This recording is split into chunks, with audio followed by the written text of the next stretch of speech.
Hello everyone, आज हम लोग करने वाले हैं स्टैंडर्ड 11th बायोलॉजी का एक बहुत ही important chapter, that is chapter number 8, cell the unit of life.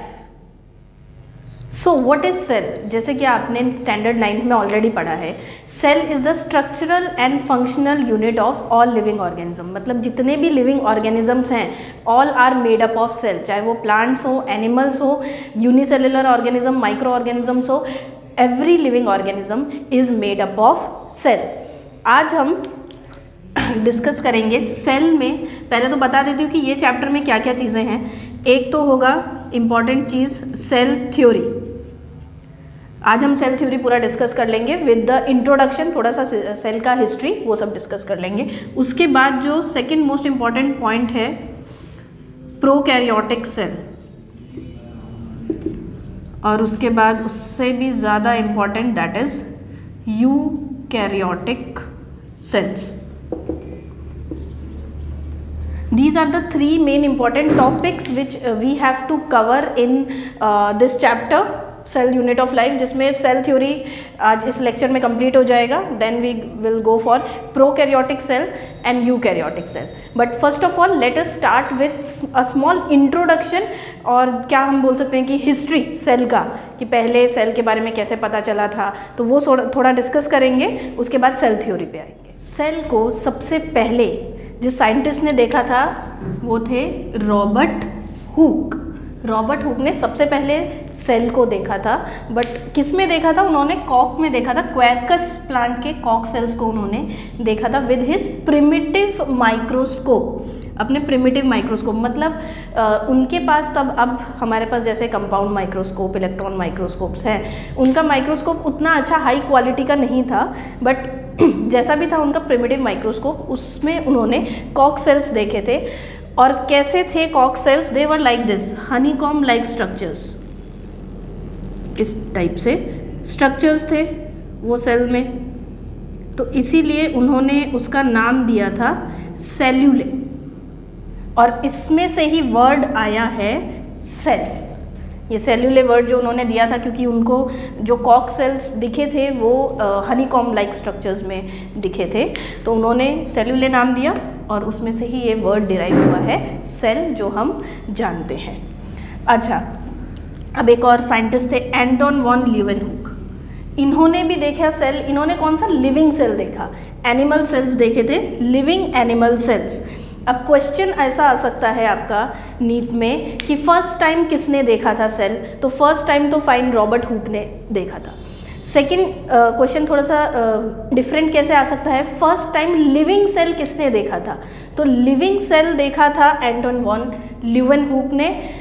Dead cells देखे थे रॉबर्ट हुक ने। उन्होंने जो क्वेर्कस के सेल्स देखे थे, कॉक सेल्स, वो थे डेड प्रोटोप्लाज्म वाले सेल्स।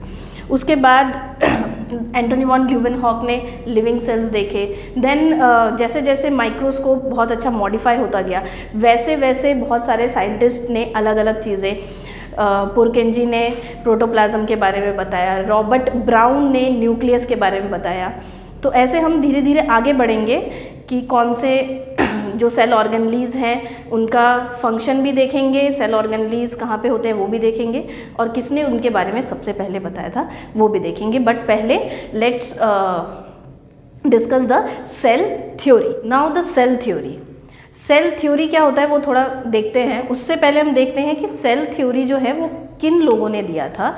तो यहाँ पे आपको दो नाम याद रखने हैं, एक है Schleiden and the second one is Schwann. Schleiden जो थे, M Schleiden, he was a botanist थे फ्रॉम जर्मनी। 1838 में स्क्लीडन ने प्लांट टिश्यू पर रिसर्च किया, और उन्होंने ये बताया कि all the plants are made up of cells. जितने भी प्लांट्स हैं सब जो हैं सेल्स के ही बने हुए हैं।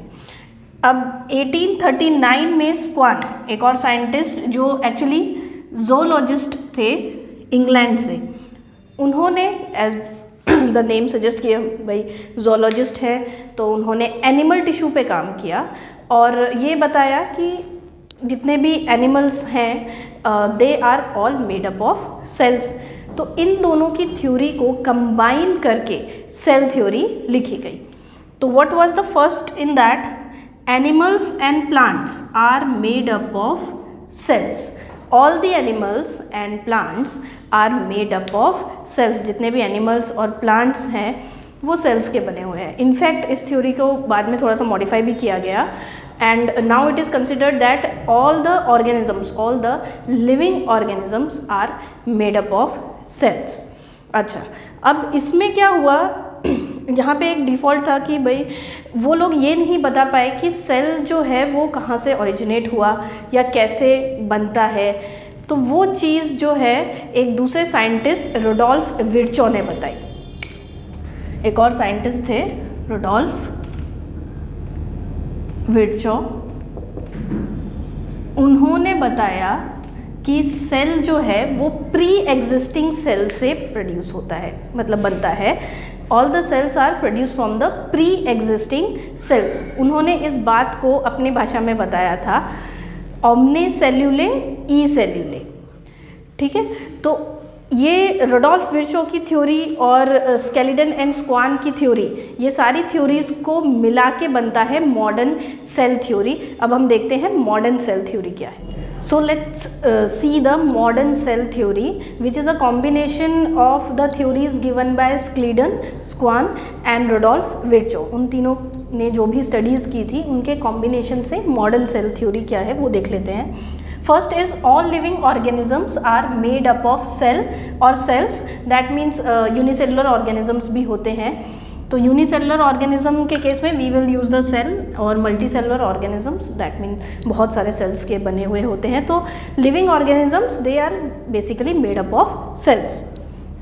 The next one is all the functions are the product of functions of the cell. For example जो भी बॉडी के फंक्शंस होते हैं वो किसका रिजल्ट होता है, सेल जो फंक्शन कर रहा है उसका रिजल्ट होता है। For example a cell is doing respiration, cell respiration कर रहा है, that means the body is undergoing respiration. Cell digestion कर रहा है, that means the body is undergoing the digestion process. ऐसे सेल का जो प्रोसेस होता है वही मेन जो पूरा बॉडी है उसका भी फंक्शन सेम होता है। And this one last one it was given by Rudolf Virchow. क्या बोला था उन्होंने, एक्चुअली उन्होंने अपनी भाषा में बोला था ओमनिस सेल्यूले ई सेल्यूले, और इसका मतलब क्या है, all the cells arise from pre existing cells. Cells कैसे अराइज होते हैं, पहले वाले जो सेल्स हैं वो डिवाइड होते हैं माइटोसिस और मियोसिस के through, that we will learn in cell division. तो उससे जो है नया सेल अराइज होता है, सेल डिवीजन के थ्रू नया सेल्स अराइज होता है। और कहाँ से अराइज होता है, from the pre existing cells. पहले के जो सेल थे उसमें से ही न्यू सेल जो है वो बनता है। So this was the modern cell theory. अभी नेक्स्ट हम देखेंगे the size, shape and the types of cell, and after that we will move to the prokaryotic cells. Different size of cells are found in the nature। बहुत सारे अलग अलग type के अलग अलग साइज़ के सेल्स जो है वो मिलते हैं। अब उसमें से जो चीज़ आपको याद रखनी है that is the smallest cell. सबसे जो छोटा सेल है वो है माइकोप्लाज्मा। ये क्वेश्चन आ चुका है नीट 2017 में। द स्मॉलेस्ट सेल माइकोप्लाज्मा, और it is also called as PPLO। उसका फुल फॉर्म है pleuropneumonia like organisms. Smallest cell mycoplasma, इसका साइज होता है 0.1 माइक्रोमीटर टू 0.3 माइक्रोमीटर्स। और जो लार्जेस्ट सेल है that is ostrich egg. But the questions are mostly from the smallest cell. और एक और चीज़ उसमें ध्यान रखिए, they are placed between virus and bacteria. मतलब वायरस से थोड़े से बड़े बट बैक्टीरिया से छोटे होते हैं। And they does not have cell wall. This question has also came once in some entrance कि कौन सा सेल है जिसमें सेल वॉल नहीं होता है, कौन सा प्रोकैरियोटिक सेल है जिसमें सेल वॉल नहीं होता है। तो the options were there and you have to remember that mycoplasma doesn't have the cell wall. Okay, so these are the smallest and the largest cell. This you have to remember. Apart from that, there are some factors for the size of the cell. What are those factors? We will discuss now. Now, let's see the factors for size of the cell. So, first one is nucleocytoplasmic ratio. इसमें क्या होता है, for example just imagine एक cell है जिसमें nucleus बहुत छोटा है. जैसे आपने 9th में पढ़ा ही होगा कि nucleus is considered as the brain of the cell. So just imagine one cell which is having a very small nucleus और cytoplasm बहुत बड़ा है. So what will happen? The small nucleus will not be capable of maintaining the cytoplasm. पूरे सारे functions जो है वो नहीं कर पाएगा, एक छोटा न्यूक्लियस होगा. So न्यूक्लियस और साइटोप्लाज्म का रेशियो जो है वो इतना मेंटेन होना चाहिए कि the nucleus should be capable of maintaining the all the functions of cytoplasm. Second is surface area to volume ratio. This we have to understand in detail. And the last one is rate of metabolism. कितना काम जो है cell वो करता है. Let's see the second point. Surface area to volume ratio क्या है? For example, just imagine a cell. 3D structure बनाते हैं हम इसका. एक क्यूब जैसा रहता है, मैथमेटिक्स में आपने किया होगा. Cube is there. For example, this is a cell with 1 unit. All the sides, length, breadth, height, all the sides are of 1 unit. Fine. A cube is having 6 sides. ये आप जानते हैं, cube के 6 sides होते हैं. So when we will find the surface area, it will be length into breadth 1 into 1 और sides कितने हैं? 6 sides हैं into 6. So we get 6 units. 6 unit square हमको मिलेगा. If we will found the volume, इसी का वॉल्यूम अगर हम फाइंड आउट करें, L into B into H will be 1 into 1 into 1. It will be 1 unit cube. Now let us find the ratio. Surface area to volume का ratio क्या होगा? It will be 6:1. Fine. Now आगे देखिए. For example, अब ये cell थोड़ा बड़ा है. The sides are of 2 units. All the sides, all the length, breadth, height 2 units का है. Let us now find out 2 into 2 into 6, that is 24 unit square, and this 2 into 2 into 2, that is 8 units cube. Okay. Now if we will find surface area to volume ratio, अब इसको अगर हम simplify करते हैं 24:8, you will get the answer 8 3 24, 3:1. Now see the difference. जब cell छोटा था तो उसका रेशियो था 6:1. जैसे जैसे सेल बड़ा होगा उसके यूनिट्स बढ़ेंगे. 2 की जगह अगर आप 3 लेके देखेंगे, सेल बड़ा होगा तो रेशियो जो है वो कम होता जाएगा. दोनों में डिफरेंस जो है वो कम होता जाएगा. And if we want our cell to work efficiently, we want it to be small. Ratio हमें ज़्यादा चाहिए, surface area to volume ratio, then only the cell will work efficiently. इसीलिए सेल्स जो होते हैं बहुत छोटे साइज़ के होते हैं, and that's why they can work efficiently. अब जो बड़ा सेल है, फॉर एग्जाम्पल एग जो है, ostrich egg, the largest cell, that doesn't work that much efficiently like the smallest cell जो बैक्टीरिया है, अमीबा है, प्रोटिस्ट, जो छोटे छोटे सेल्स होते हैं, वैसा काम नहीं कर पाता है एक एग सेल. मतलब सेल अगर एफिशिएंटली काम करना चाहिए, सो वी वांट कि surface area to volume ratio should be greater, and उसके लिए सेल का size should be small. Next we will see the various shapes of cell. वो देखते हैं कि कौन कौन से डिफरेंट शेप्स हमें मिलते हैं सेल के. So now let's see the different shapes of the cell. Animal cell, plant cell या माइक्रो ऑर्गेनिजम्स में अगर हम अलग अलग टाइप के सेल्स देखेंगे तो बहुत सारे वैरायटी ऑफ शेप्स हमको देखने को मिलेंगे. Some of the examples are, for example WBC. कुछ इरेगुलर शेप्स के भी होते हैं, ओवल भी होते हैं, वाइट ब्लड सेल्स जो है. Then these are the muscle cells, smooth muscle cells. Smooth muscle cells वो ऐसा थोड़ा स्पिंडल शेप का रहता है. These are tracheids, cylindrical shape. It is a plant cell. Cylindrical shape का भी सेल हमें मिल सकता है. देन ये थोड़ा सा वैसा कॉम्प्लिकेटेड स्ट्रक्चर है, nerve cell, which you had already learned in 10th standard. Nerve cell जिसे न्यूरॉन भी कहा जाता है. और ह्यूमन में this is the biggest cell, neuron. Then human sperm. This is the smallest cell in humans. Humans की बात करें, वैसे नेचर में सबसे स्मॉलेस्ट सेल माइकोप्लाज्मा है, but In human body, the biggest cell is nerve cell and the smallest cell is human sperm. And one more thing is there, human sperm is the only motile cell which is found in the humans.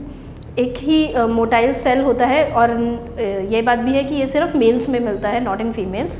So the only motile cell in humans is the human sperm. इसके अलावा there are various shapes. Amoeba you know irregular shape का रहता है. Then bacteria में E coli bacteria is like this with a flagella. Chlamydomonas है. Then spirogyra algae है, they are like this. So there are different shapes and sizes of cell which are found. Let us move to different types of cell. different types हम देख लेते हैं, और उसमें से जो हमें पढ़ना भी है इस चैप्टर में, they are prokaryotic cell and eukaryotic cell. and eukaryotic cell में फिर हम देखेंगे plant cell and animal cell. but let's see the different types of cell. types में two wide ranges are there. prokaryotic cells and eukaryotic cell.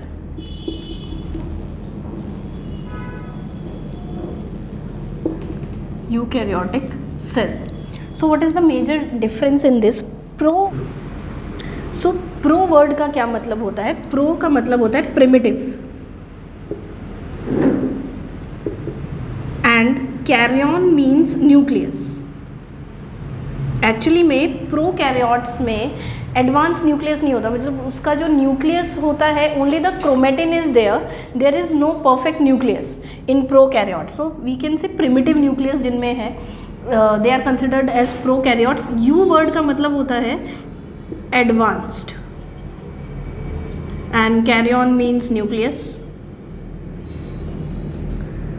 So in prokaryotes the primitive nucleus is there, the nucleus is not that much well developed, but in eukaryotic cells the nucleus is well developed. और वो हम चीज़ जो है वो अच्छे से discuss करेंगे when we will discuss the prokaryotes and eukaryotes in detail.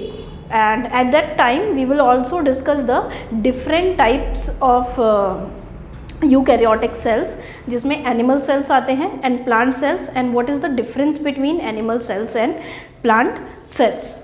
So today here we are over with the introduction part as well as cell theory, and in the next lecture we will continue with the prokaryotic